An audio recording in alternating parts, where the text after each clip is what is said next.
Layla was only 12, but she already understood what it meant to struggle. Her mother had been sick for months, and the hospital bills were growing. Her father had passed away when she was little, so it was just the two of them now. But Layla was brave.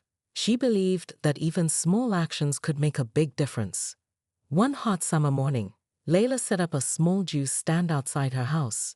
It was nothing fancy, just a wooden table, a few signs she made with colored markers, and a pitcher of fresh juice she made by hand.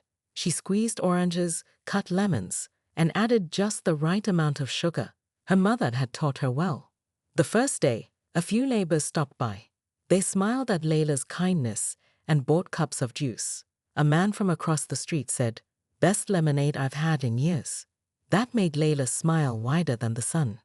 Every morning after that, Layla woke up early, made fresh juice, and stood behind her stand. People began to notice. Some came from other streets just to taste her drinks. The money she earned wasn't much, but every coin went into a glass jar she kept hidden under her bed, her mom's medicine fund. Layla worked hard. She never complained, even when the sun burned her skin or when her hands got sore from squeezing fruit. She stayed at the stand. She believed that if she just kept going, things would get better. Then came the afternoon that changed everything. It was extra hot that day. The sun sat high in the sky, and the street looked empty. Layla stood behind her table with a bright smile, waving at a few passing cars. Her yellow dress was a little dusty, but her eyes still held hope. Suddenly, the sound of loud engines filled the air. A group of bikers turned onto her street, 4 of them, riding in a line like they owned the road. Their jackets were black, and their faces were hidden behind sunglasses and helmets. Layla didn't feel scared at first. She had seen bikers before, and some were friendly. Maybe they were just thirsty, she thought. She put on her best smile and called out, "Would you like some fresh juice? It's cold and sweet." The bikers stopped in front of her stand. One of them turned off his engine. He stepped off the bike slowly and walked over. Layla held out a cup of juice with both hands. "Only 50 cents, she said politely. But the man didn't take the cup. He looked down at her table, then back at Layla, and laughed. "What is this? Some killy business?" Another biker joined him. "This junk is blocking the sidewalk," he said. Before Layla could respond, the first man pushed her table. It wobbled, then tipped. The juice spilled. The cups crashed to the ground. The jar of coins rolled into the street and shattered. "No," Layla cried out. The bikers laughed. One of them stepped on her sign and crushed it with his boot. Another kicked her empty cooler, sending it flying. Her small stand, the one she had built with love and hope, was now a mess on the ground. Layla stood frozen. Her hands were shaking. Her heart pounded in her chest. Her big brown eyes filled with tears. She looked around for help, but the street was empty. The bikers got back on their bikes. One of them revved his engine loud, laughing as he said, "Welcome to the real world, little girl." And just like that, they rode off, leaving dust and destruction behind. Layla dropped to her knees. She picked up the broken pieces with trembling hands. The coins were gone. The juice was gone. Everything she had worked for was now ruined. Then, something happened. A soft engine hum came from down the road. An old pickup truck, green and rusty, slowly pulled up and stopped in front of the broken stand. Layla looked up, wiping her tears. The truck door creaked open. A tall man stepped out. He wore old jeans, a brown hat, and boots that had seen better days. His face was quiet, not angry, not smiling, just calm. He looked at the mess. Then he looked at Layla. He didn't say a word. For a moment, Layla thought he might drive away like everyone else. But he didn't. He just stood there, watching, thinking. Layla stood up slowly, unsure what to say. The man walked over to a broken piece of wood from her stand. He picked it up gently, like it was something valuable. Still, he said nothing. Then, without warning, he turned around, placed the wood in the back of his truck, and sat back in the driver's seat. But he didn't drive away. He just sat there, engine running, eyes on Layla, waiting. Layla stood frozen, watching the bikers as they laughed. Through her table, and crushed her juice stand beneath their boots. Her heart pounded in her chest, and her hands trembled as she stared at the mess they made. The bright colors of her stand, the yellow paint, the white stripes, were now covered in dirt, broken pieces of wood, and crushed cups. The warm, welcoming feeling she'd worked so hard to create was gone in an instant. Tears welled up in her eyes, but she refused to let them fall. Not yet. Not when she was so close to giving her mother everything she needed. She looked around for someone, anyone, to help her. But the street was empty. No one had stepped forward. Everyone had turned away, not wanting to get involved. That's when she saw him. A man in an old green pickup truck had stopped on the road. He wasn't like the bikers. His truck was covered in dust, and he wore a faded baseball cap that shaded his face. But what caught her attention most was the way he was watching her, quietly from across the street. He didn't move. He didn't speak. He just stood there, waiting. For a moment, Layla considered walking over to him, asking for help. But she felt small, scared. She couldn't trust anyone after what had just happened. What could one person do? The bikers, still laughing, started their engines ready to leave. But before they could drive off, the man in the pickup truck slowly stepped out. He was tall, and even from a distance, Layla could see that his eyes were calm, but intense. He didn't look like someone who was afraid of anything. "Hey," the man called to the bikers, his voice deep but steady. "You think you can just do that and get away with it?" The bikers turned, surprised. "What's your problem, old man?" One of them sneered. "I'm just telling you to stop." The man's voice didn't shake. "Leave her alone." The tallest biker with the red bandana took a step forward, his fists clenched. "And what are you gonna do about it?" The man didn't flinch. He just reached into his truck, pulling out a phone. "You'll find out. I'm recording everything. And if you don't leave right now, I'll send it to the police." The bikers hesitated. They looked at each other, unsure of how to react. For a moment, they considered it. But then, with a curse and a spin of their tires, they took off. The man didn't chase them. He didn't shout. He just watched as the dust from their motorcycles disappeared into the distance. Layla stood in stunned silence. The man slowly walked over to her, his boots crunching against the broken glass on the sidewalk. He didn't smile, but his eyes were kind. "You okay?" he asked, his voice softer now. Layla nodded, still unable to speak. The world felt like it was spinning around her, but she had to say something, anything. "Why? Why did you help me?" she whispered. The man crouched down to her level, his face still shadowed by the cap. "Because you deserve to be helped," he said simply. "No one should have to go through that." Layla looked at him for a long moment. He didn't look like anyone special, just an old man in a truck. But there was something about him, a quiet strength, a calmness that made her feel like maybe everything wasn't lost. "I'm Mr. Cole," he said, "and I'm not going anywhere. Let's get this cleaned up, all right?" Together, they began picking up the broken pieces of her stand. It wasn't easy, and it wasn't quick, but Layla felt a little better with each step. Mr. Cole didn't rush. He just worked alongside her, showing her how to gather the wood, the cups, the tools. They worked in silence, but it wasn't uncomfortable. It felt safe. As the sun began to set, they had cleared most of the mess. Mr. Cole stepped back and looked at Layla's face. "You've got something good here," he said, pointing at the empty space where her stand used to be. "Don't let it go."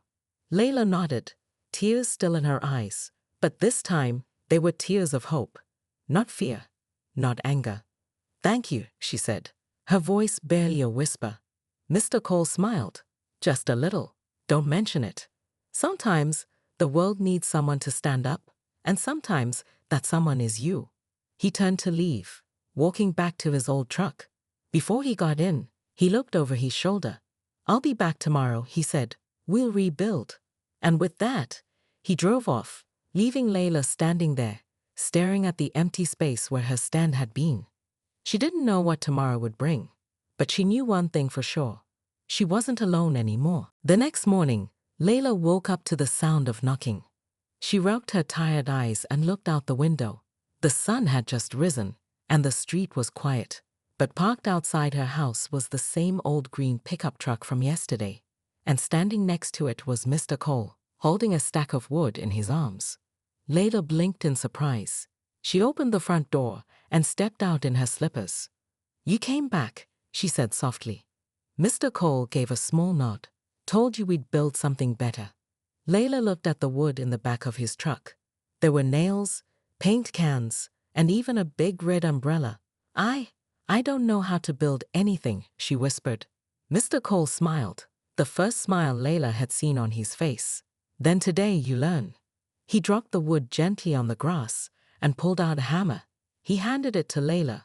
She took it slowly, her hands still sore from the day before. "I'll teach you," he said, "step by step." And so they began. Mr. Cole showed her how to measure the wood, how to mark the lines straight, and how to hammer the nails without hurting her fingers. He was patient and calm, never rushed, never loud. Every time she made a mistake, he simply said, "Try again." Layla worked hard, just like she always did. She held the pieces steady while Mr. Cole nailed them together. She painted the boards with yellow and white stripes. By afternoon, a strong wooden frame stood tall in the same spot where her old stand had been destroyed. It looked like a real juice stand, not something made by a child, but something built with care. People walking by slowed down to watch. A neighbor waved from across the street. "Looks nice, Layla." Layla smiled proudly. Her hands were covered in yellow paint, and there was dirt on her dress. But she didn't care. For the first time in days, she felt hope again. On the third day, they added the final touches. Mr. Cole brought a chalkboard sign and nailed it to the top of the stand. Layla wrote Layla's Juice on it with big letters and drew a heart beside it.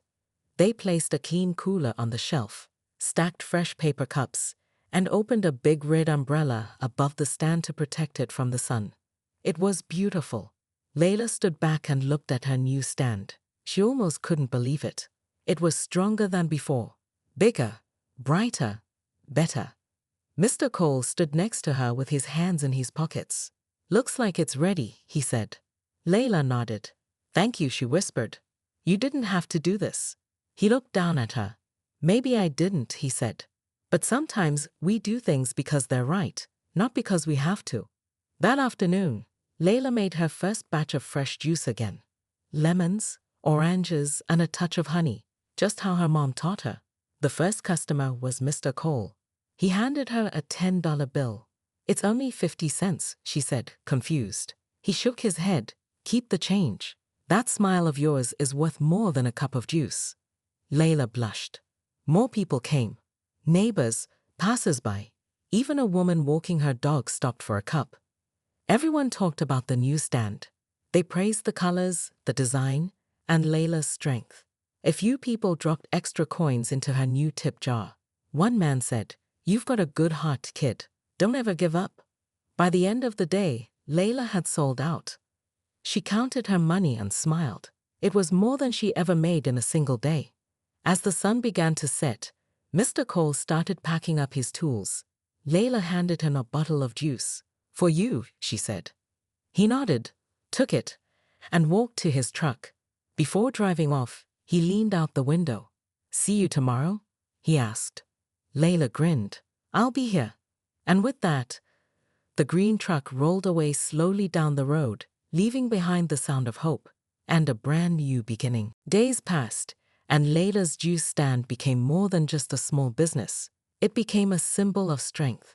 Every morning, she stood behind her stand with a big smile, ready to serve her homemade juice. People from nearby streets, even other towns, came to see the little girl with the yellow stand. Some brought flowers, some brought fruits, others just came to say, "You inspire me." Even a local reporter visited and took pictures. The story ran in the local paper. 12-year-old girl rebuilds juice stand after vicious attack. Layla's photo was right on the front page, her hands on the counter, her big eyes full of hope. Her mother cried when she saw it, not from sadness, but from pride. "I'm so proud of you, baby," she said, hugging Layla tight. "Your father would be too." Layla beamed. Things were getting better. Life was changing. She felt safe. But she didn't know the trouble was watching. One evening, As the sun dipped low and the sky turned orange, 4 motorcycles rolled back onto her street. The same ones, the same jackets, the same cruel laughs. The bikers slowed down in front of her stand. The loud engine roars stopped the smiles of everyone nearby. Layla froze. Her heart dropped. Her hands tightened on the counter. One of the bikers, the tallest one with a red bandana, stepped off his bike. He took off his sunglasses and glared at her new stand. "Well, look at this," he said, walking around the stand. "Fancy now, huh?"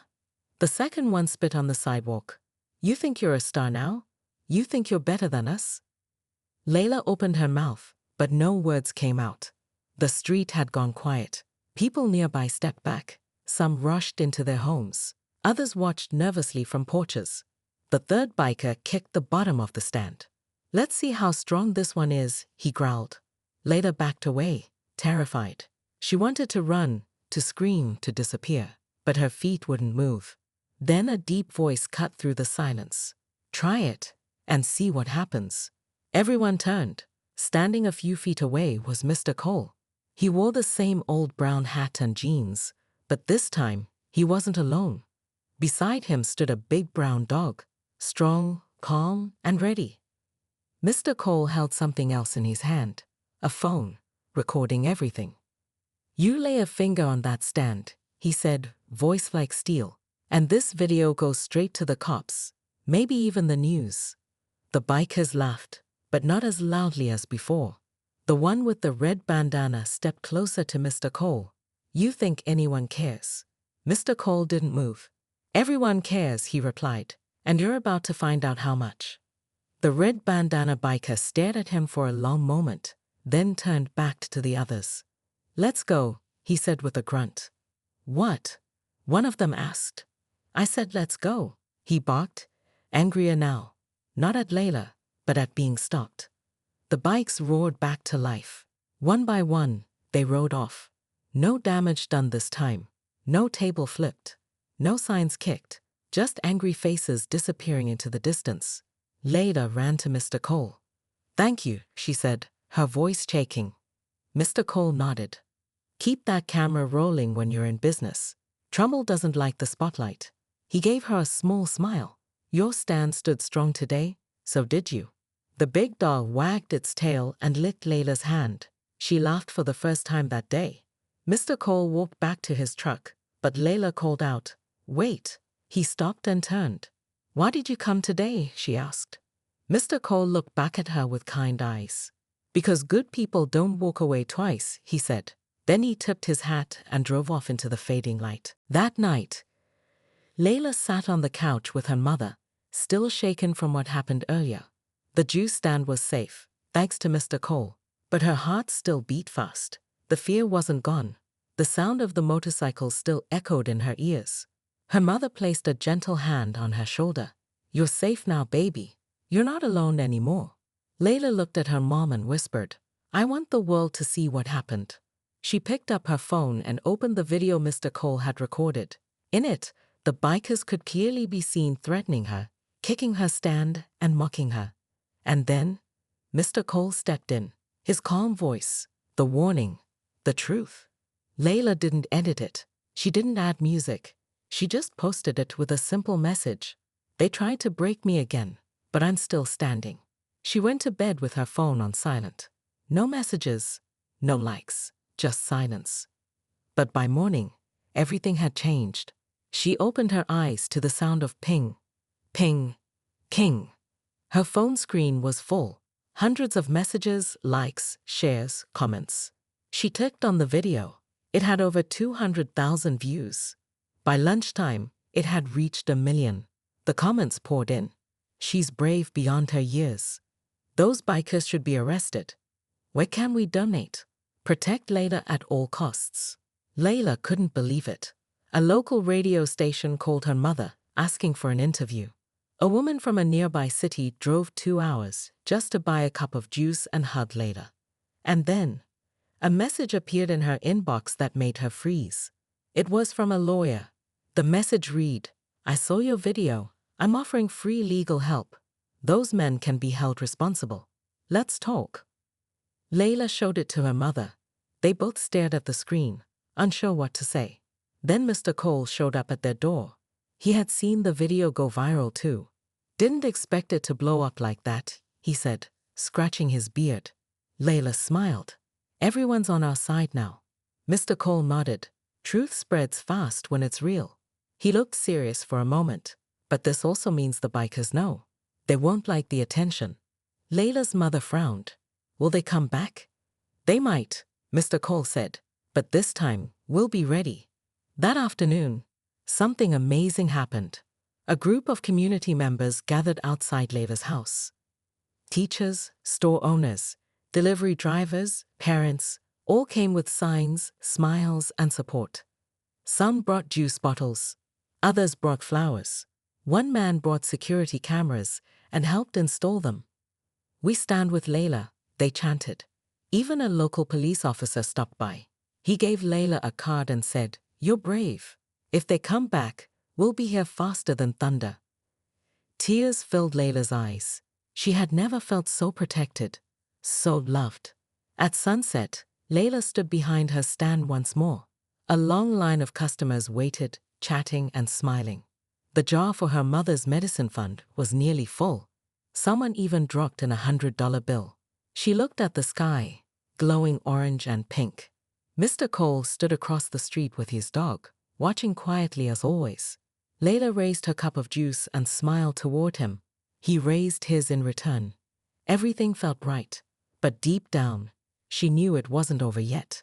Not until justice was served. 1 week later, Layla's story had reached the entire country. News channels showed her video. Newspapers called her the little girl who wouldn't give up. People sent letters, gifts, and donations from all across the nation. Layla's juice stand was no longer just a wooden stall. It had become a symbol of courage, but not everyone was happy. Late one evening, just as Layla and her mom were finishing dinner, Mr. Cole knocked on the door. His face was serious. "They're back in town," he said quietly. "All 4 of them." Layla's mother stood up. "What do they want now?"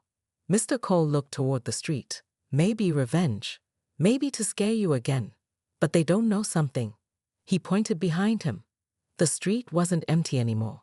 20 neighbors stood outside waiting. Some held flashlights. Some held cameras. Some just stood tall ready. "We're not afraid," he said. "Not anymore."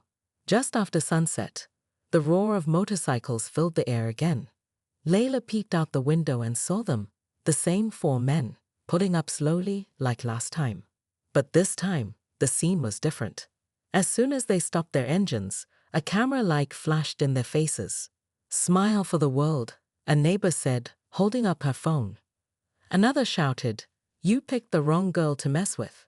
The bikers looked around. This wasn't the same street they bullied before. Now it was guarded, watched, united. The man in the red bandana stepped forward, trying to look tough. He walked up to Layla's stand, but Mr. Cole stood between them.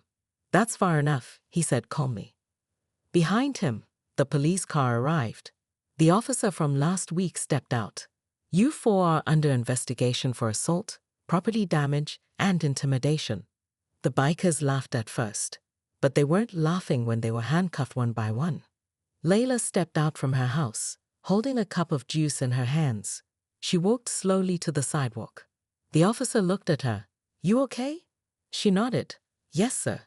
Then she turned to the red bandana biker. She didn't yell. She didn't cry. She just said one thing. "You didn't break me. You made me stronger." The biker said nothing. The next day, news spread fast. The video of the bikers being arrested went viral too. People clapped in the comments. Some even wrote songs about her. But Layla stayed humble. She still opened her stand every morning, still smiled at every customer, still saved every penny for her mom's medicine, and now for something else too. To help other kids start small businesses. She called it Juice for Justice, a small program to give hope, cups, and courage to kids with big dreams. Mr. Cole helped her build a second stand across town. Her mom got better day by day. And every now and then, that same old green truck would drive by and stop, just for a cup of juice. One afternoon, A little boy came by and asked, "Miss Layla, how did you get so strong?" Layla leaned over the counter, smiled, and said, "By standing back up every time someone tried to knock me down." And with that, the juice kept flowing, and so did the hope.